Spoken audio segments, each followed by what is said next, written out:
Well, good afternoon, everybody. Welcome to Cancer Support Community Central Ohio's Lunchtime Learning. We're very excited today to have Michael Schoedinger back. He has been a great friend of the agency, and he always comes in with a wealth of information and knowledge and expertise. So we're very pleased to have him come back and talk about this very timely topic. Michael and I had talked earlier, and if you have a questions, please unmute yourself from home or use the chat. I will keep an eye on the chat. He won't be able to see it because of the slides, but please use the chat button if you need to, and I can ask that question for you. We are being recorded, and so those of you at home on Zoom, you will not see your face, but they will definitely hear your voice if you choose to unmute and ask that question. I think, Ego, you're the only one who's going to be famous on our video since you're in the corner there. But really? Michael, welcome. I don't want to take any more of your time, but we appreciate you being in today. Yeah, thank you for having me. I'm always happy to answer questions. I know there's a lot of questions and curiosity. A little fun fact about our industry. Does anybody watch the TV show Shark Tank? Have you ever seen it? So it's on Friday nights, and one funeral company has been on Shark Tank, and it's the company that turns cremated remains into diamonds. And Mark Cuban, the famous shark, bought the company. Well, this Friday, another funeral company is going to be presenting, and a little spoiler alert, because we are a customer and their largest, one of their largest customers, if not their largest customer, they get a deal also from two sharks. And the reason why it's airing this Saturday is Gwyneth Paltrow is one of the sharks on this week, but she's kind of in the news right now. If you haven't been paying attention to her skiing accident lawsuit, so they moved her to this Friday. And so the company is they're called Parting Stones, and they turn cremated remains into stones. Instead of getting ashes back, you get like rocks. Have you experienced them, Barbara? I've done that with some of Greg's ashes. Yes, Yeah. I'm waiting for my diamond. People love the stones. They're really nice. They're polished, small handheld stones. Yep. But anyway, this company went on Shark Tank back in October, and it takes this long to do the lawyers and the due diligence, and they're going to be on Shark Tank Friday. So I'm going to watch because I think it'll be fun for the funeral industry, and we're a customer. But anyway, I've been asked, I have lots of presentations that I share. How do you support people that have had a loss, which I know this organization does a good job on. But today I'm going to talk about pre-planning, but it's not just funeral pre-planning, it's all of life pre-planning. And so I've got about 30 slides, give or take. It takes about 20, 30 minutes. Happy to answer questions about why I believe pre-planning is a good idea. So, I hit the wrong button. Just a little bit about our company. We were founded 160 some years ago, almost 170 years ago, by my great-great-great-grandpa, who was a cabinet maker. And he made wood items, you know, cabinets and benches and furniture. And when somebody died in town, they would ask him to make a coffin. And he would whip up a coffin real quick and then go back to his other crafts. And as Columbus grew from 6,000 people to 10,000 people to 20,000 people, he was making so many coffins that it became his full-time job. But today in America, we don't use coffins. We use caskets. And caskets and coffins are not the same thing. Does anybody know the difference? Yeah, but I'm not going to say. Anybody online know the difference between a casket and a coffin? Take a guess. I have fun prizes if you get it right. Caskets are hermetically sealed or something, they're sealed, and coffins are just, they don't do any protection. A lot of people think it's that. I get the two most common guesses I get are sealed and made out of wood, and neither of those is correct, but they're good guesses. What's it look like? They look different. Oh, coffin is like shaped. Like You got it. that, and a casket is like rectangular. Yes, yes. If you were here, I'd give you your prize. Oh, it's okay. But your prize is a toothpaste pusher-upper, which keeps all the toothpaste at the front of the And you toothpaste. know, when you don't have fine motor skills and stuff, I mean, you need that kind of thing. I know. The best 70 cents I ever spent. My wife loves this. Anyway, yes, coffins are 6-sided, like what Dracula comes out of, and a casket is 4-sided. So that's the difference. And you can see here's a coffin because you can see right here, it's there's an angle right there. And this is our, back on, we were on South High Street in the 1800s, cobblestone streets. You can see, if you could see, this is our sign right here, SC, the Schoedinger sign, kind of blocked out. But this was our company back in the 1800s. Today, we serve over 10,000 families, pet families, human families, with 12 locations around Central Ohio. And what's my role as a funeral director? It's really to help people. I mean, that makes a lot of sense, but I kind of put a little bit up there of some of the work people don't realize maybe we do. Obviously, we're caring for the dead body, the preparation, preparing them for presentation to the family, even if there's been trauma from a car accident or a gunshot wound. We want to give every family a chance to say goodbye to their loved one.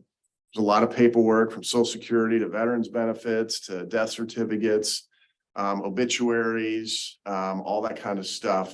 And then we're in the event planning business. So, a lot of people today, especially as the baby boomers become our primary customer, they don't want the funeral dirge, church funeral with, the organ playing. They want a celebration of life. And so we do a lot of parties or celebrations. And our goal as a company is to create a healing experience for people. And that is a different thing for different people. So we have to learn about the life that's been lived and learn about what the survivor's needs are, and then try and figure out how to do it. So that's what our role is. It's really helpful when people pre-plan and tell us what they are, that is, while they're around, and can tell us what they want. Does anybody know what today's mortality rate is by chance? This is a really easy question. What percentage of people die? Even I know that one. Yes, 100. Exactly what you meant. Yes. Women live longer. So typically the man, if there's a husband and a wife, the man dies first. Not always, but most of the time. And they say that the life expectancy of a woman was 7 years longer. I think that gap is shrinking. Medicine has advanced, our lives significantly. I think it won't be long before the life expectancy goes into the 80s. But, our primary decision makers, most of the time when we sit down with people, is a woman. It can be a daughter, it can be a wife. My hope is it's the whole family. I like it when they all come in. But planning ahead is so important. I like to ask the question, when you got engaged, how long were you engaged before you got married? And most people say a year. And I say, why'd you wait a year? Why didn't you get married right away? And the answer is there's a lot of details in planning a wedding. And I say, guess what? The exact same number of details that go into planning a wedding, we'll call it 75, are the same 75 details that go into planning a funeral. But instead of a honeymoon, it's a cemetery.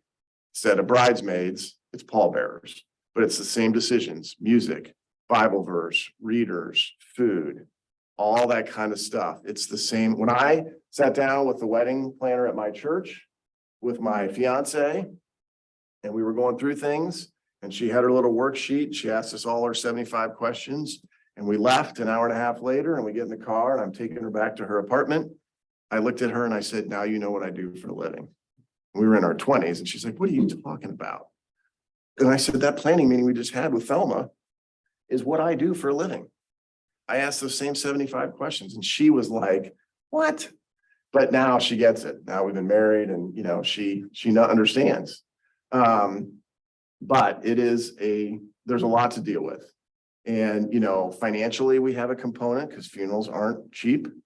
And you've got people that may have run out of assets because they were in a nursing home at $7,000 a month or whatever.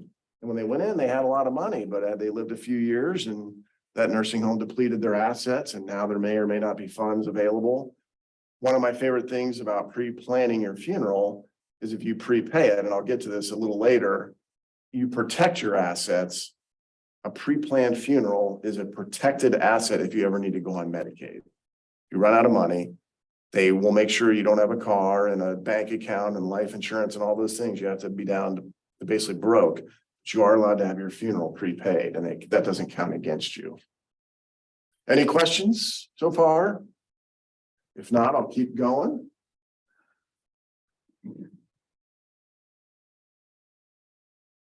Just a little, the biggest thing pre-planning your funeral does is leave your family peace of mind. Like I said, nursing homes can be 7,000 or more. 40% of us will need care in a facility. And you know, a big part of them will spend over a year. It may not be living there, but until we die, it could be rehab, physical therapy. You know, a lot of people go there for care after some kind of medical procedure. But these are the facts. And so, you know, to hear from the National Center for Policy that 50% of couples that enter a nursing home run out of money within a year. And, you know, when the pandemic hit and all the costs went up, the government's reimbursement to nursing homes is set. It's a fixed dollar amount. So if you're ABC nursing home and your cost to run your place is, we'll say $100,000, and your revenue, the rent you get from the Medicaid is $101,000, and you have $1,000 profit. When COVID came, costs went up. Medical care went up. Labor costs went up. Everything went up, but the rate they get reimbursed from Medicaid didn't change. So these companies that used to make money are now losing money. Well, nobody wants to lose money. So what do? Well, you can't raise your prices because you're getting paid a fixed amount from the government. So you have to cut costs. Well, that typically means lower quality care for people. And none of us want our parents or ourselves to get lower quality of care. So these are all things we have to take into consideration for our end of life living. So why do most people not pre-plan? Well, the number one reason is no one wants to talk about their own mortality. I don't blame them. Nobody wakes up in the morning and says, hey, honey, let's go talk about our funerals. But I will promise you that everyone who does it, everyone who sits down with their funeral director and makes those plans, there's one thing that happens at the end of all those meetings, and it's glad that's over. Wasn't too bad. They were nice. It wasn't, you know, as expensive as I thought, or some people go, holy cow, that was way more expensive than I thought. But a sense of relief of, I'm glad this has been done. So what if I move? I pre-planned everything at the Schoedingers in Columbus, but now I moved. Well, guess what? In Ohio, your plan is totally transferable. All your money, all your plans, you just say we're now at ABC Funeral Home in Naples, Florida. We transfer everything down there. That is not the case the other way around. Ohio law makes us give away, you know, transfer everything. Florida law doesn't. And unfortunately, there are a lot of families who go down there, they get a vowel pack in the mail or a coupon or a Groupon or whatever, buy one, get one free, and they buy their cemetery plots or they buy their funeral or they buy their cremation, paid for it in Florida, and then they die back here. And they say, we have everything all paid for down in Florida. And we call down to the funeral in Florida and we say, hey, Mr. Smith died, he's got all pre-planned, all paid for. Just transfer the money up here. We don't have to do that. We're like, it's a use it or lose it. That's not good. I don't like it. It doesn't feel right, but Florida laws don't require anybody down there to transfer. Some will do it out of their kindness. Most won't. They just keep the money. You didn't use it. So I tell people, really not, I'd rather you prepay in Ohio, even if you know you're going to die in Florida, because we can transfer the money down there. But the other way, if you happen to die in Columbus and don't use the Florida funeral home, you lose your money. Sometimes, not every time. Why should I let the funeral home make money on my money? Well, just so you know, no funeral home in Ohio is allowed to keep your money. By law, we have to put it into a trust or an insurance policy. We use both. depending on your tax situation, because if you use life insurance, there's no tax. You don't get a 1099 as your money goes up. But you should ask a funeral home, do you guarantee pricing? Meaning if I prepay today in 2023 and I live 10 or 20 more years, is my funeral guaranteed at today's prices? At Schoedinger, it is, but a lot of other people, it's not. So you have an account that's earning interest, or maybe in this past year lost money. A lot of investments in 2022 lost money. And if, they just say, well, hey, you gave us $7,000, but the investment wasn't very good and now it's only worth $6,000, and your funeral is now $8,000 because it went up in price, you owe the difference of $2,000. At Schoedinger, you don't. You give us $7,000 for your funeral, $7,000, your funeral goes to $8,000. And if the money in there doesn't equal $8,000, that's our problem, not your problem. So anyway, another reason is I'll just do this later. Well, I'll introduce you to hundreds, if not thousands of people who've walked in our funeral home and said, coulda, shoulda, woulda, wish we would have done this. We talked about it. We never did it. We thought we had more time. And then they didn't do it. And now they're starting from scratch. I don't like it, but it happens every day. So what's important to you? What do you want? I hate when a surviving spouse or kids come in and we're like, what kind of funeral do you want to plan for your loved one? And they're like, we never talked about it. We don't even know if she wanted to be cremated or buried. I don't know. And so I feel awful. It would have been great if they could have talked to the person and said, what do you want if something happens to you? I encourage everyone to have those conversations. But now the survivors are left doing what they want because they don't know what the other person wanted, which is okay. I don't like families to overspend, emotionally spend. Sometimes that happens.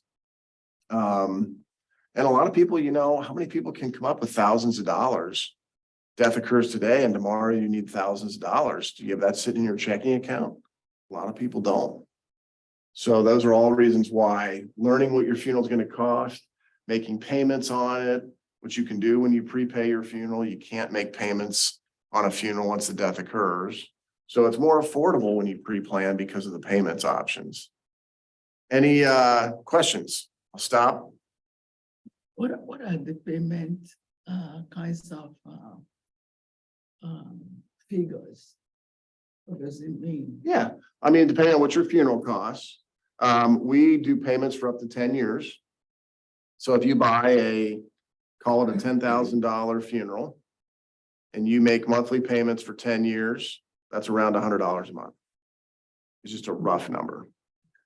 But women are cheaper than men sometimes because when I mean cheaper, I mean your payment is less because you're supposed to live longer. So the insurance company says, hey, we're going to have this lady's money 7 years longer so we can give her lower payments. It's all actuaries creating calculations. It's way over my pay grade, but some companies charge more for a man. So you and your spouse are the same age. You're both 70. And you do your pre-planning, the man sometimes has a higher payment because he's supposed to die sooner. He may not even make it to the end of the payment plan. He has to live to be 80. When you buy insurance, like we use, if you die while you're still making the payments, it pays in full the whole funeral. So let's say he dies at 74 and he's paid in 4,000 of the 10,000. He still owes 6,000. No, nothing due. And if Paid in full. If you outlive that period, what happens? If you what? Outlive the 10 years. You live. Once you make your 12 final months, payment, 15 yeah, years. you're 80 now. You've made all your payments over 10 years. Your funeral's paid in full. You live until you're 90. Your funeral's paid in full, and it's paid in full at 2023 prices. So 20 years from now, your $10,000 funeral will probably triple just in normal inflation. So that $10,000 funeral 20 years from now will be 30,000. You only paid in 10, but the insurance company invested your money, hopefully kept up with inflation. If they didn't, if they made bad investment decisions, that's not your problem. That's our problem. Because you have a contract that says your funeral is paid in full at 20 years ago's prices. Yes. One more question. If you put it in trust, how much does the person have to put for a down payment? Or is it just what, like the 100? $1. Yeah, Really? but it won't be paid in full. Right. So if you use trust, which we do also, it is in there, it's earning tax-free interest to you, but your funeral's not paid in full until you pay it in full. So if it's in trust and you've paid in 4,000 and the funeral was 10, you still owe 6. But you don't lose your 4, you get your 4 plus the interest, which is all tax-free. So let's pretend it grew to 5. Your 4 is now 5, but your funeral is 10, you still owe the difference. So it just depends, we go through this scenario with every person to find out what it is that they can afford, what do they want? And most people want insurance because of that protection of paying it off if you die before it's paid in full. Michael, we have 2 questions in the chat. The Great. first question is there an average funeral cost? $8,000. That's the average. Burials are often more than that. Cremations can be less. Donating your body to science can be less. But yes, that's the average in America today. Thank you. The second question is there any interest rate associated with the prepayment option? There is, but I don't know what it is. It changes. But yes, if you make payments, there is an imputed interest in it. I want to say it's around 7%, but I'm not positive about that. It changed at the beginning of the year, and I don't know the new number. I could find out, but I don't know it off the top of my head. That's good knowing going into it, so then you can get the actual number when you Right. sit down with Right. somebody. Usually the interest that you're paying is about this, maybe a little more than the value of the funeral going up every year because of inflation. So every year your funeral goes up 3 or 4 or 5% cost. And then you're also paying for some of that while you're making the payments. Thank you. Yes, good question. Okay. Let's see here. I think I covered everything on that slide. I touched on why you should pre-plan, relieving your family of these burdens and making these 75 decisions. And guess what? When they get to make all these decisions, it's the worst day of their life. Because hours ago, I just got the call that my loved one died. So my head is not on straight. I'm angry, I'm sad, I'm worried. I've got all these emotions going on. And you want me to make a bunch of business decisions while my brain is going through the grief that is totally normal hours after my loved one died. It's just not a good formula. The other thing is the conflicts among family and friends. If you've got multiple kids, sometimes they don't all, I don't know. You'll have to use if you use the mouse and click. oh, I've Okay. got the control here. Yeah, I don't know why that would have popped up, but you're still in control. All right, looks like it. So, that's a big reason. There is a form in Ohio called an appointment of representative for disposition. Big fancy word. Think of it as it's a power of attorney that has one power. You're in charge of the funeral. So today, I've already talked to a family where a person died, has one child. The child is not mentally competent through autism to be in charge, but he's the next of kin. And the home where this child lives is saying, you got to plan your dad's funeral, unexpected. I think the boy's 35, dad was like 70. There is no family, and we have a son who is not able to do the funeral. And now we're stuck. If he would have done everything ahead of time, he could have appointed somebody, a neighbor, a friend, a lawyer to be in charge of the funeral. We don't have that. We have a son. Law says you go down the blood relatives. There's no nephews, there's no brothers, no sisters. There's just a son who's never been married, no kids, and he is not legally competent to do the funeral. So now what? Now we're just going to spend the next few days trying to figure out what we're going to do. It's just not a good formula.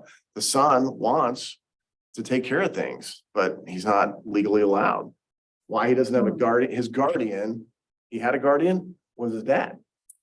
But there's not a backup guardian. So this happens every day. And now we're trying to help a family through this, conflict of how do we get dad's funeral or cremation or whatever they want done. So anyway,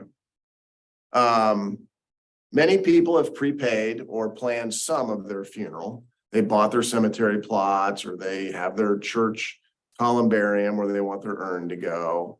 The majority of people in America believe pre-planning is a good idea, but yet the number of people who have taken care of everything is still very small. Michael, going back to the scenario, another question in the chat. What was the name of that form called? You said appointment for? Appointment of representative for disposition. The reason why we can't call it a power of attorney is powers of attorney end at death. So if you are a power of attorney for someone and they die, you are no longer the power of attorney. So you can't write checks for them, you can't make decisions, power of attorneys end at death. Except for one, which is called a durable power of attorney for healthcare. I'm going to talk about that in a minute. But powers of attorney end. So we have to call it a different thing. But this was big. Columbus, Ohio, and especially Columbus, had the second highest gay population in the 90s and 2000s.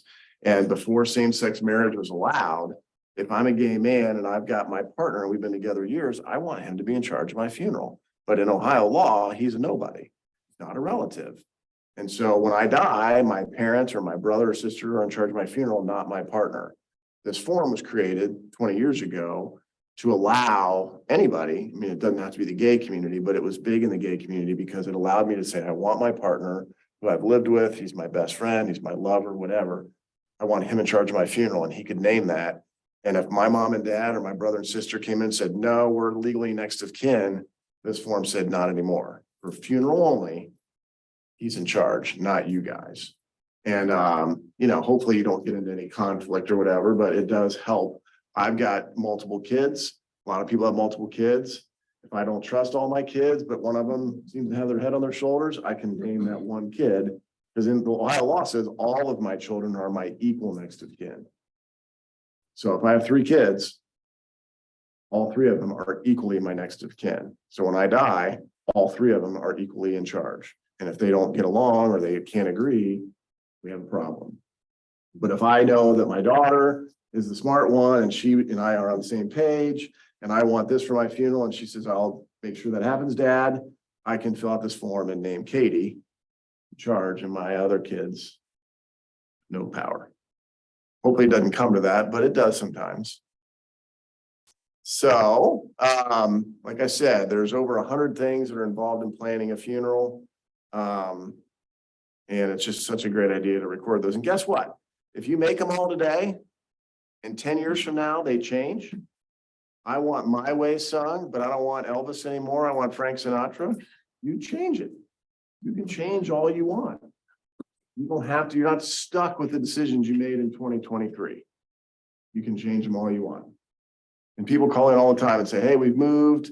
I don't want the blue casket now. I want the brown casket. I don't want my ashes here. I want donations to go to this charity instead of that charity. People change their plans all the time. So, I think I covered the tax consequences. And if you move, you can transfer. There are no tax consequences. The way we do things, you never pay any taxes on the money that's in your funeral plan. The majority of people like working with local family operated funeral homes. Columbus, you're lucky. Almost everyone in Columbus is that. So that's good.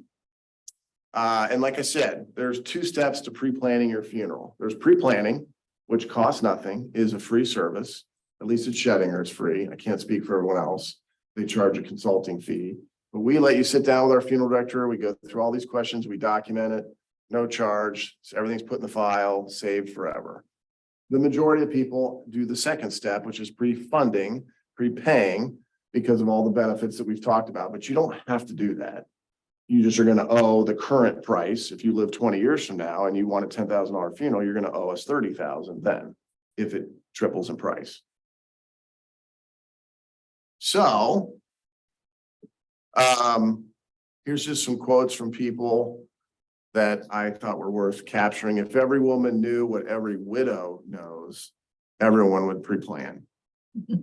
My husband and I felt a little uncomfortable discussing our funerals, especially since we didn't have much life left in front of us. But afterwards, a huge weight had been lifted off our shoulders. One less thing our kids are gonna have to worry about. That's so true. Covered all the why you should prepay. So here's, if you're gonna do this and you wanna meet with a funeral home, ask, can it be transferred? In Ohio, it can. And then ask, you know, if the funeral home, what I like to tell people is at Schoedinger, you have triple protection. Number one, you have a contract from Schoedinger that says, we will do this funeral for the money you gave us. And if for some reason the money gets invested in Bitcoin and Bitcoin goes out of business, you have a contract with Schoedinger that says the funeral's paid in full. And it's our problem that there's no Bitcoin left in the bank account to pay for the funeral. So you have protection number one, a promise from Schoedinger in writing, a contract. Number two, Schoedinger is not allowed to hold your money. We have to put it into this third-party financial vehicle.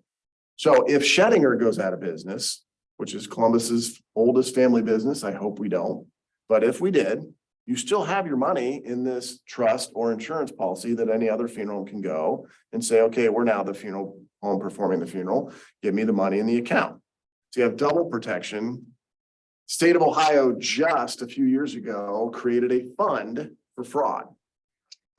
So if Schoedinger goes out of business and all your money somehow disappears, in Circleville, this happened. We have the funeral home, one of the funeral homes in Circleville. Our competitor had 100 pre-plans that were worth about $1 million. And he never put the money into the accounts. And he got caught. And he's in jail. But 100 people that have a contract from Mater Peter Funeral Home, I have a contract. And they come to us and they say, and I say, where's the money? Well, it says it was deposited at this place, but you call that place, there's no money there because he never put it he kept it. And so they don't have that protection because the funeral home that was backing it, that guy's in jail. The money where it's supposed to deposit it is not, the money never got deposited. But now you have this third place of protection. The state of Ohio has this fund that if you're a victim of fraud, it will pay your funeral. So in this case, these families now, when they come to us and say, we had a pre-plan at Mater Peters, it was worth 10,000, there's no money there, we apply to this fund and we get the 10,000 from the state. So that's good news. All righty. Does the funeral home have its own crematory? There have been scandal after scandal that one just happened in Columbus last year. If you saw the front page of the news for several weeks, Shantae Harden, big man, was going around telling everybody in Toledo, Akron, and Columbus that I'm a funeral director. They found dead bodies at a strip center on East Main Street out in Whitehall. They found cremated remains. They found bad stuff. He wasn't a licensed funeral director, but he told everybody he was, and I'm cheap. I can do it cheaper than Schoedinger and everyone else. Well, sure he can, because he didn't obey the law. He didn't have a refrigeration. He didn't do embalming. He did all these illegal things. He didn't cremate people. He didn't have a crematory. He used a local funeral home in town to do the cremations, but it just wasn't done in a legal, ethical way. He got caught. He's now in jail. But a lot of families are upset and have been financially wronged. So, find out. You're welcome to come to Schoedinger Crematory and tour anytime. We are open 7 days a week and you can come right in. I have nothing to hide. I don't say, hey, give me 10 minutes to clean up and then I'll let you in and I'll go and clean up. No, it's that way all the time. Come in unannounced. We'll walk right in and I'll show you our crematory operations. And our men are certified by the National Cremation Association. So hopefully there's nothing else more we can do to show that we are an ethical and viable crematory. So, and then one other thing that we do is we have 100% satisfaction guarantee. So if you're not happy, and unfortunately there are a few times a year where families say, you messed up, the obituary was wrong, the limousine didn't show up on time to pick the family up, something goes wrong, we would absolutely say, you don't pay for that service. And we have to do that a few times a year. So, any questions about that? Almost done. These are the other advanced directives that I want to talk about that are not pre-planning. Advanced directives are just, legal things you can do ahead of time to help your family navigate through what could be challenges to you and your health. Number one being a living will. A living will tells your family and the doctors and everybody, if these things happen to me, don't give me help to survive. Let me die. Or let me, whatever, don't keep me on a resuscitate or a ventilator the rest of my life. So you go through a list of things that can happen to you and you say yes or no. So you want to be, medically helped or not helped. That's a living will. Durable power of attorney for healthcare says, okay, something's happened to me and I'm no longer competent to make my own decisions. I've been in a car accident. I've had a stroke. I'm not able. I can name someone to make my healthcare decisions for me. My wife, my kids, my banker, my lawyer, Darlene, whoever. When I name somebody, and you should name it a first person and then a second person, a third person, because in this case today we had a person, but he's the one who just died, and so now we don't have a second person. Do not resuscitate order. You've heard DNR before. If I have a heart attack, a lot of people that are elderly and in nursing homes, if something happens to them, staff knows just to keep them comfortable and let nature take its course. Now, a lot of you may not have heard of an ethical will. But this is a way of sharing your values, your life lessons, your morals with your family. It's a written document that you write. You can Google ethical wills and there's different templates online. It's not a legal document, but it's a way of just passing down what your faith was. It may be a forgiveness or, I don't like how my relationships was with so-and-so, and this is my comments to them about our relationship, but it's a way to document lots of, cherished thoughts, loves, so forth. So you can see there, values and beliefs, spiritual values, my hopes and blessings for my grandkids. My mom and dad just did this, and it was something they gave us all at Christmas this year. They did the picture book. They told their story. They spent all of 2022 doing this, and then they gave it to us at Christmas. It's such a neat book to have. There's things I saw, that I think I know my parents pretty well, but there was stuff in that book that I didn't know about them. My mom, when she was growing up, things that her dad did that now makes sense why she does that to me. Because that's all she knew. Now, is this something, I'm sorry, is this something you have that you will provide or something we do on our own that you can Google or? We don't do ethical wills, but I can give you resources to help you do it if you want. But I Googled ethical wills online and there's so many things online and it's all free. But no, we don't do that. Why write one? Well, we all want to be remembered. We want, to leave things behind for our kids. For me, I remember saying to my dad, you have so much stuff about where your assets are, or that I don't have your passwords. I mean, you keep saying it's all on the computer. Well, okay, you die. I know how to get in your computer. Can you just put in an envelope, passwords or something? So I know, people that have Facebook accounts, what do you do with that? Identity theft. There's just in today's world, there's a lot about, if someone's not here, what's the safe combination where your stuff is, where's the lockbox at the bank? I don't know which bank you have a lockbox at, all that kind of stuff. So my parents have done that, which is nice. Here's that appointment representative form that I talked about. There's the legal name of it. You can find free copies of it on the Franklin County Probate website. We talked about pre-planning a funeral, another advanced directive, and why. I forgot this was on here. This is a little repetitive. The Medicaid spend down is really important because you can prepay your funeral using your own money before you run out and then qualify for Medicaid. Our goal is just to make things more affordable for you, such as payment plans, more meaningful for you, more convenient. Our advanced funeral planning team will come to your home. You don't have to come into the funeral if you don't want. They do about half their appointments in people's kitchens. Usually you sit at the kitchen table and a lot of life's decisions are made there. So that's what we've learned makes people, that's what they want. And then at the end here, this shows you just some of the creative funerals that we've done.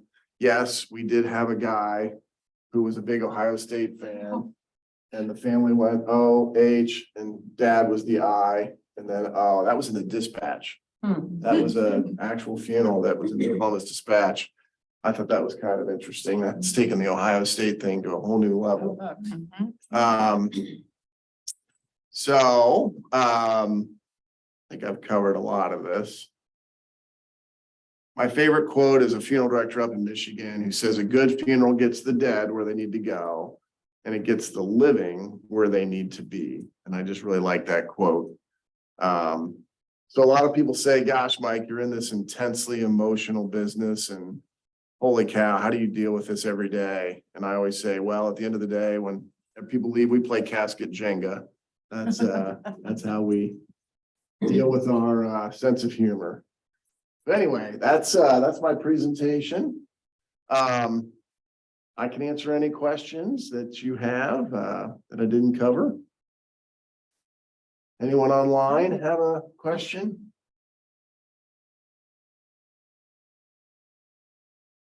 If not, I can stick around for anything individual, anything you want to cover or. Well, we are greatly appreciative of you coming in and taking time out of your very busy schedule. As you said, you've already had appointments today and this morning, and you'll go back for more. So thank you so very much, Michael. This is just great information to have, and we appreciate your time. Those who are on Zoom, please look for an email from me that will have a link to the. Wonder if Betsy knows she's on there. Yeah. This will have a link to the Survey Monkey evaluation. Those of you who are in the room here with me, please complete that evaluation before heading out. So thanks, everybody, and we look forward to seeing you at future education events.